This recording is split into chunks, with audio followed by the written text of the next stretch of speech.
Buenos días, buenas tardes, buenas noches para todos aquellos que me siguen. Siguen mis episodios acerca de filosofía, principalmente durante la pandemia, que todavía no ha terminado en el mundo. He decidido hacer una nueva serie. Esta es una nueva serie de mujeres filósofas, porque mi hija me preguntó un día de por qué no yo hacía videos acerca de mujeres filósofas. Y sí han habido varias mujeres filósofas. Comencé esta serie hablando acerca de Aspasia de Mileto. Y este es el último video de Aspasia de Mileto. Y para poder entender a Aspasia de Mileto, hemos hablado acerca de la historia y del contexto social, contexto histórico, en el cual se desenvolvía Aspasia de Mileto en la antigua Atenas. Estamos hablando en antigua Grecia. Estamos hablando del quinto siglo antes de Cristo. El siglo llamado el siglo de oro y por otros llamado el siglo de Pericles. Porque Pericles fue un gran comandante, un gran orador, pero de acuerdo con los escritos que yo he estado leyendo, el más famoso discurso que él pronunció, declamó después de la primera batalla que Atenas perdió en contra de Esparta, en las batallas, en las guerras del Peloponeso, el discurso que él declamó en frente del cementerio en Atenas, cuando venían todos los soldados caídos, y él fue elegido para decir ese discurso por el Consejo de Atenas, por la democracia de Atenas. Ese discurso, basado en muchos escritos, no fue escrito por Pericles, sino por su amante, y algunos dicen definitivamente segunda esposa, llamada Aspasia de Mileto. Entonces, cuando hablamos de mujeres filósofas, es muy difícil saber qué es cierto, qué es mentira, qué es una exageración y qué no es una exageración, qué es lo que se escribe como un chiste para mofarse de alguien y cuál es la realidad. Y eso pasa con Aspasia de Mileto. Sabemos de su existencia y sabemos de sus talentos y sabemos de su filosofía como una gran retórica. En otras palabras, una gran declamación de discursos potentes que hacen mover a un grupo de ciudadanos a que adopten o a que sigan una línea política. Y en Atenas sabemos que la retórica se veía como un gran talento y los atenienses adoraban oír y les encantaba oír a grandes discursos y votaban en el consejo por aquellos hombres que podían mover emocionalmente al público. Aspasia de Mileto también la conocemos por estos talentos basado en los escritos de Platón. Platón escribió muchos diálogos, como muchos de ustedes saben, y el protagonista de los diálogos de Platón era Sócrates. Y casi siempre Sócrates se veía en un diálogo con una sola persona, con un joven, donde Sócrates le hacía preguntas y el muchacho contestaba y le hacía otras preguntas, y a través de este proceso Sócrates elevaba el pensamiento de los ciudadanos de Atenas a un nivel más alto. Bueno, sabemos de Aspasia de Mileto porque Sócrates llamó a Aspasia de Mileto como su maestra y profesora de retórica. Y Sócrates, en el diálogo de Platón, específicamente un diálogo que se llama Menexenus de Platón. Menexenus era el nombre del muchacho que Sócrates estaba entrevistando, por decirlo así. ese Sócrates dice en ese diálogo que Aspasia de Mileto le había enseñado a cómo construir discursos persuasivos. Y después de todo nos dice que ella, Aspasia de Mileto, escribió los discursos para Pericles. También, y aquí las cosas se ponen un poquito más oscuras, porque hay otro escritor en Grecia de comedias que se llama Aristófanes. Y también Aristófanes escribió piezas de teatro para hacer reír a los griegos. Y aquí algunos creen que lo que menciona Aristófanes acerca de Aspasia de Mileto en esas obras es con el propósito de mofarse y de ridiculizar a su amante Pericles, que algunos dicen que no fue un amante, algunos escriben que fue su esposa legítima.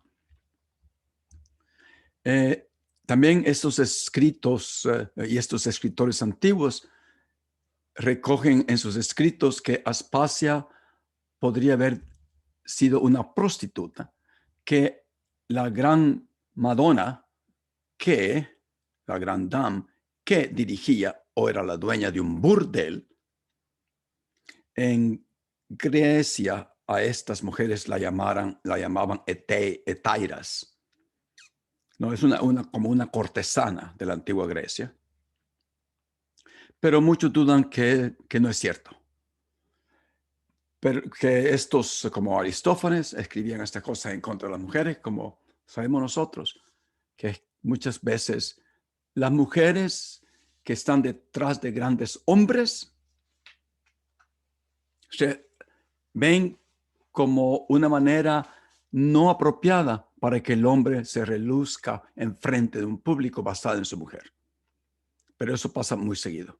Entonces, de la manera como querían mofarse y ridiculizar a Pericles era diciendo que su esposa lo mandaba, que su esposa lo que hacía, todo lo que él hacía era dictado, dirigido por su esposa.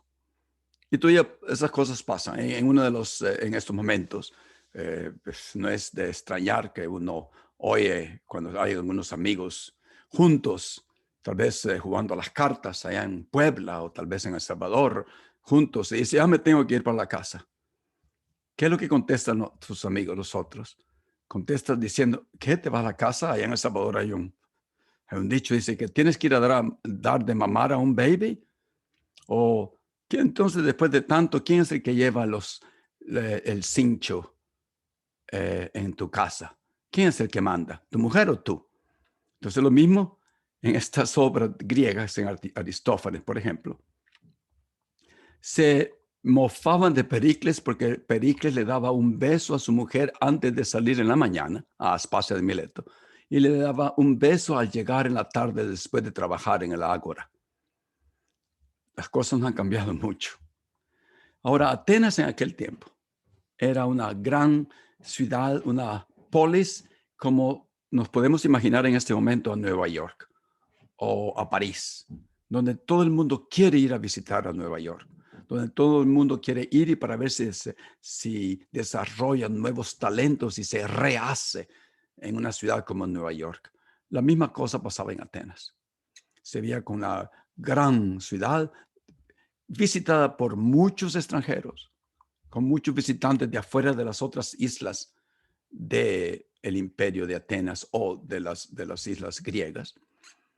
Y Aspasia de Mileto, ella nació en Mileto, que es una ciudad en Turquía, en la región jónica de Grecia, quiere decir esa región que está en la costa de Turquía.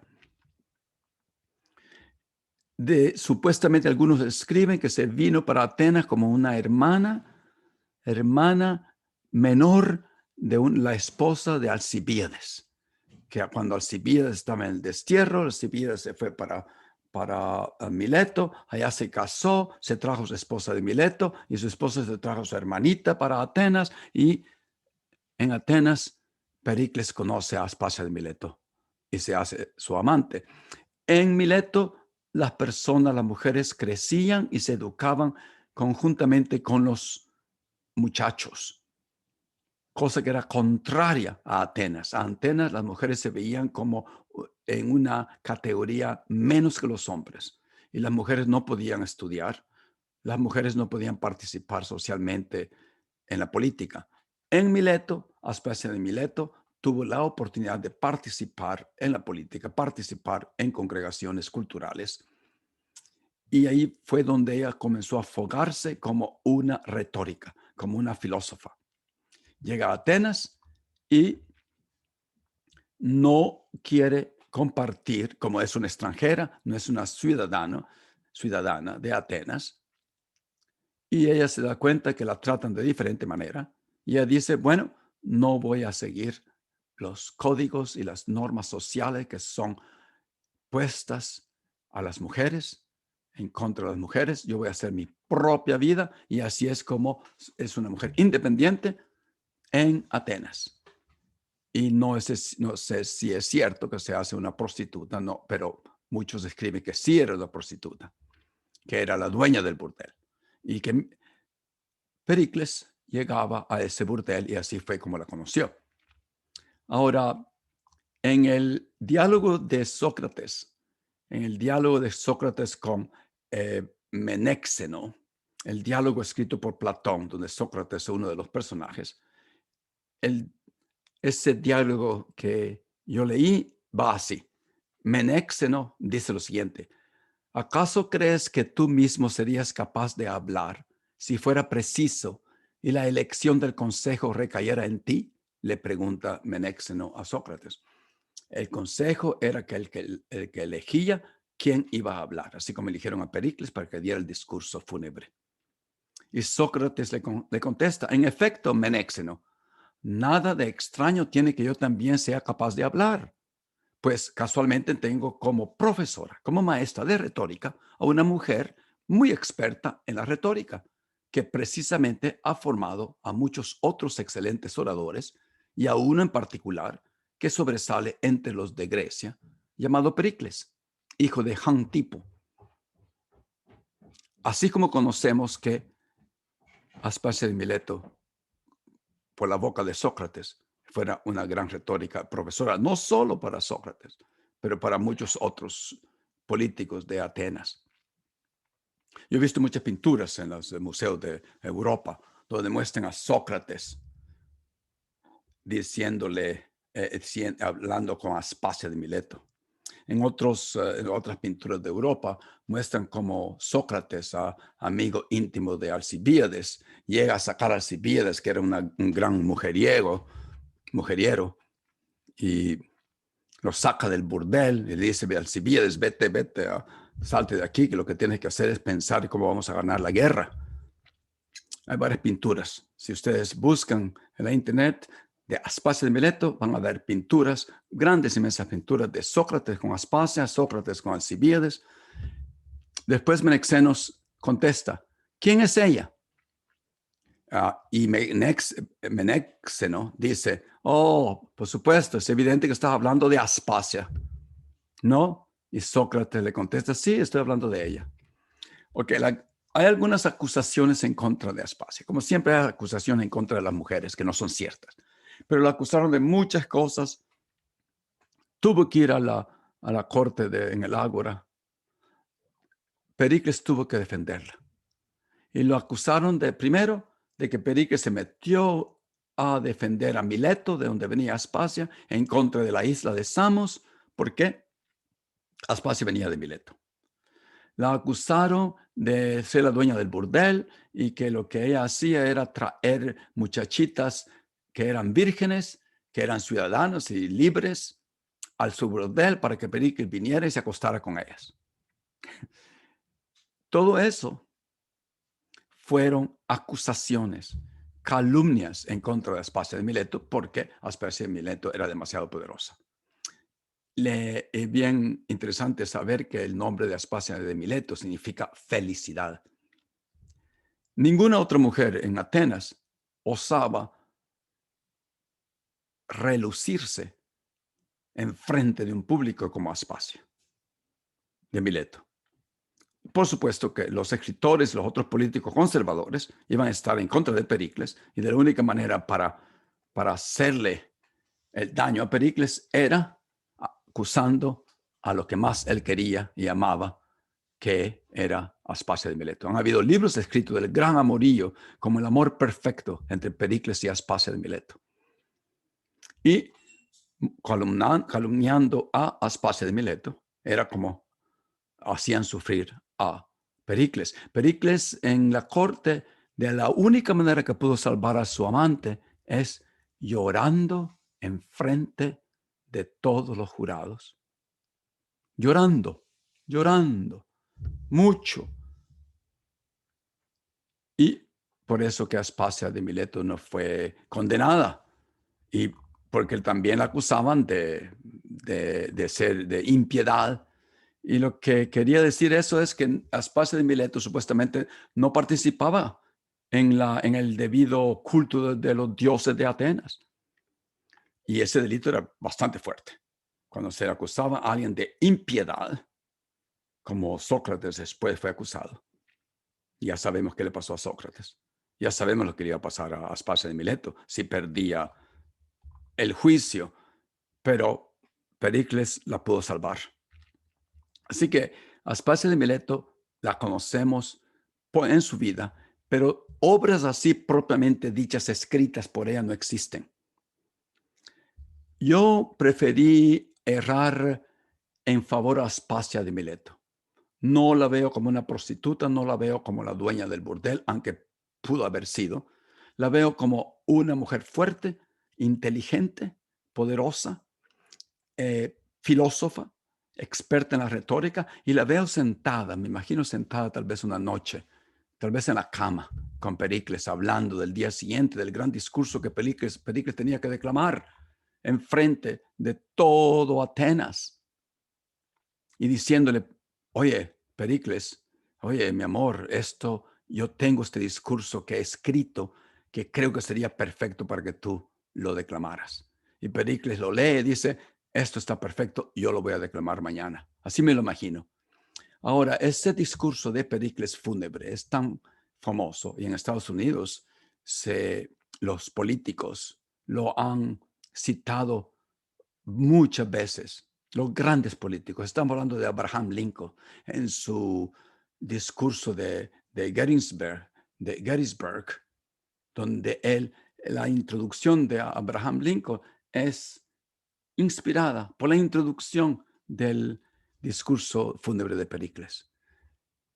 Otro gran político que lo menciona fue Kennedy. Kennedy lo menciona también en sus discursos. Otro grande como Churchill también lo menciona, como por ejemplo, le voy a leer bien rápido la introducción. Así empieza la introducción de Aspasia de Mileto, que escribió Aspasia de Mileto para Pericles, de su discurso. Muchos de aquellos que antes de ahora han hecho oraciones en este mismo lugar y asiento, alabaron en gran manera esta costumbre antigua de elogiar delante del pueblo a aquellos que murieron en la guerra. Mas a mi parecer, las solemnes exequias que públicamente hacemos hoy son la mejor alabanza de aquellos que por sus hechos las han merecido. Y también me parece que no se debe dejar al albedrío de un hombre solo que pondere las virtudes y loores de tantos buenos guerreros, ni menos dar crédito a lo que dijere, sea o no buen orador, porque es muy difícil moderarse en los elogios, hablando de cosas de que apenas se puede tener firme y entera opinión de la verdad. Bueno, después Abraham Lincoln dice así en su introducción: hemos venido a consagrar una porción de ese campo como lugar de último descanso para aquellos que dieron aquí sus vidas para que en esta nación pudiera vivir, para que esta nación pudiera vivir. Es absolutamente correcto y apropiado que hagamos tal cosa, pero en un sentido más amplio, nosotros no podemos dedicar, no podemos consagrar, no podemos santificar este terreno. Los valientes hombres vivos y muertos que lucharon aquí ya lo han consagrado. Ese es Abraham Lincoln. Y una de las cosas que es famoso por la cual es famoso este discurso, es que Abraham Lincoln no dice, oh Dios mío, estos héroes, ¿por qué murieron por la patria? No, Abraham Lincoln hace otra cosa. Alaba la grandeza de Atenas. Alaba diciendo, nosotros los atenienses, nosotros nos distinguimos de la mayoría de los griegos, porque nosotros nos procuramos por nuestros amigos, no recibiendo favores, sino haciéndolos. Y es que el que otorga el favor es un amigo más seguro para mantener la amistad que el que le debe a aquel a quien se lo hizo, pues el que lo debe es en cambio más débil, ya que sabe que devolverá el favor no gratuitamente, sino como si fuera una deuda.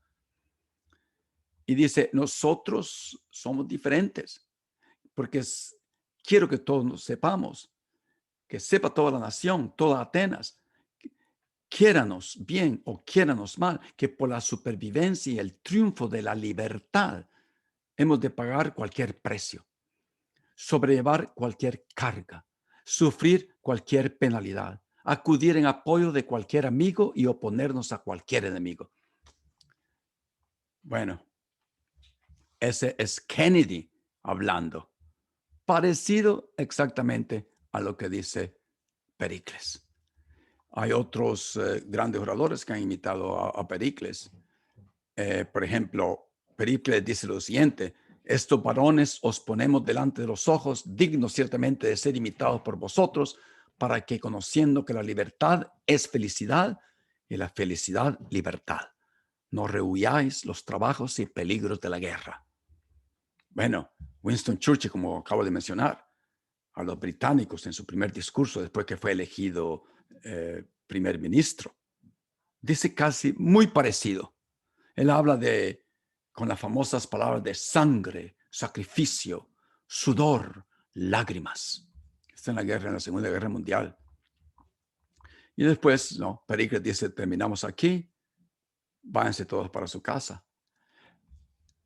Hay otros parecidos discursos como Estados Unidos, que habla de la nación, de los bravos y los heroicos. Y me pongo a pensar acerca de México, de El Salvador, de otros países. ¿Habrá un político que pudiera definitivamente apoyarse a una gran historia de su pueblo, una gran historia de su país? Y como diciendo, si nosotros amamos a esta historia, amamos a esta patria, nosotros estamos definitivamente seguros que vamos a triunfar en lo que disponemos a hacer para esta patria. En otras palabras, habrá una historia que junte a todo un pueblo como El Salvador, como México. Una misma historia que no importa de qué rama política, de qué partido político pertenece, que diga, esta es nuestra historia y alabar, amar a nuestra patria con esta historia es lo que nos va a hacer triunfar en el futuro. Me gustaría pensar que sí existe esa historia, esa tradición, esa historia en común de un pueblo como El Salvador y México, que pudiera revivir el sentimiento patriótico de un pueblo para juntarse con una sola mira. Y espero que exista un orador que pueda resucitar esa historia de su propio pueblo para tener éxito en el futuro. Bueno, este es el último video, Aspasia de Mileto. Espero que les haya, que les haya hecho pensar más que cualquier otra cosa. Nos vemos pronto. Con la próxima vamos a hablar de otra mujer filósofa. Gracias.